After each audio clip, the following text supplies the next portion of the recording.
बड़ी खबर यह है कि शुभेंदु के पीए चंद्रनाथ रथ की हत्या से जुड़ी ये खबर, हत्या में विदेशी पिस्टल का इस्तेमाल किया है। बड़ी जानकारी सामने आ रही है। ऑस्ट्रेलियन ग्लॉक पिस्टल के इस्तेमाल का शक है। यह बताया जा रहा है ग्लॉक पिस्टल जो कि ऑस्ट्रेलियन मेड है और उसका इस्तेमाल इस हत्याकांड में किया गया है। एक साथ कई गोलियां ग्लॉक से फायर हो सकती हैं और काफी पेशेवर हत्यारे इसका इस्तेमाल अक्सर देखा गया है कि करते हैं हत्या के मामलों में। और एक बार फिर से देखिए, ग्लॉक नाम सामने आ रहा है। ऑस्ट्रेलियन ग्लॉक पिस्टल इसका इस्तेमाल किया गया है। रविशंकर दत्ता हमारे साथ इस वक्त जुड़े हुए, हमारे सहयोगी रविशंकर। ग्लॉक पिस्टल का नाम आ रहा है, ऑस्ट्रेलियन ग्लॉक। क्या जानकारी मिल रही है इसको लेकर? देखिए, ये तो जायज़ सी बात है। अगर एक साथ 5-6 राउंड फायर किया जाता है तो वो पिस्टल से होगा, रिवॉल्वर से नहीं, पहली बात। दूसरी बात है, अगर ये प्रोफेशनल नहीं होता, जैसे कि मैं बार बार कह रहा हूं, जो विजुअल्स हमारे सामने, जो फोटो सामने चंद्रनाथ रथ की आई हैं, उनका 3-3 गोली मारे गए हैं, एक यहां पर, एक यहां पर, एक यहां पर। देयरफॉर जैसा एक मारा गया, मतलब हार्ट के सीन की तरफ आपको गोली मारी गई है, तो मतलब चारों तरफ से हार्ट को पंक्चर करने की कोशिश की गई। उसके बाद सर में एक और रिबकेज में एक मारा गया है।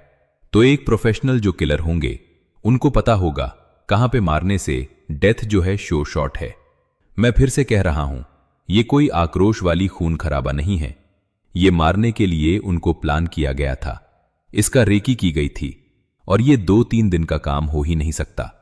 कहां वो जाते हैं 1 महीना तक, किसको फॉलो करना पड़ता है, कहां वो जाते हैं, किसके साथ मिलते हैं, कब बैठते हैं, कितना टाइम कहां पे बिताते हैं, कहां उनके लिए वल्नरेबल पॉइंट है, ये बहुत सारी चीजें इन्वेस्टिगेशन में आता है। और जो लाइव कार्टूज मिले हैं उनसे ये लग रहा है कि ये ग्लॉक पिस्टल हो सकती है, जो कि अभी भारतवर्ष में काफी प्रोफेशनल तरीके से यूज किया जाता है, जो लाइसेंस से उसमें भी और अगर नॉन लाइसेंस से उसमें भी। और रवि, ग्लॉक पिस्टल काफी महंगी भी होती है, तो ऐसे कोई झूठ भैया या छोटा मोटा अपराधी उसे अफोर्ड भी नहीं कर सकता। एग्जैक्टली देखिए, यही बात है कि अगर ये मान लीजिए अगर कोई छोटा मोटा अपराधी होता, हमने दिखाया कि जो पाइप का नल होता है, पानी का नल, वो काट कर 1 शटर बनाया जाता है। वो 1 शटर एक गोली होती है, वो ही फायर करते हैं ज्यादातर। पश्चिम बंगाल या तो बिहार, ये सब जगह में ऐसे ही बंदूक यूज होते हैं। लेकिन यहां पर जो यूज किया गया है, साफ साफ दायन हो रहा है। ये 1 शटर नहीं था, एक गोली की ये बंदूक नहीं थी। वहां पर काफी मैगजीन उनके थे जिसमें 10 से 12 गोलियां होते हैं। वो पिस्टल से इसको फायर किया गया था। मैं फिर से कह रहा हूं, ये रिवॉल्वर नहीं है, ये पिस्टल से फायर किया गया, क्योंकि इसमें फास्ट फायरिंग की गई है और विदिन सेकेंड्स उन्होंने 5 से 6 ब्रश फायर करके वहां से अपना काम तमाम करके निकल गए। और यहीं पर संदेह हो रहा है कि इसके पीछे कहीं बड़ी नाम हो सकते हैं और ये प्लानिंग बहुत बड़ी हो सकता है। अब ये अफसर रंजीश है या आज होने के बाद पर अंजाम दिया गया है। साफ दिख रहा है कि प्री प्लान्ड प्लॉटिंग की गई थी और उसके बाद वारदात को अंजाम दिया गया है। एक बार फिर से आपका रुख करेंगे हमलावरों को लेकर, आपसे बात करेंगे, लेकिन हमारे साथ खास मेहमान भी जुड़ चुके हैं। वरिष्ठ पत्रकार जयशंकर गुप्ता जी हमें ज्वाइन कर चुके हैं।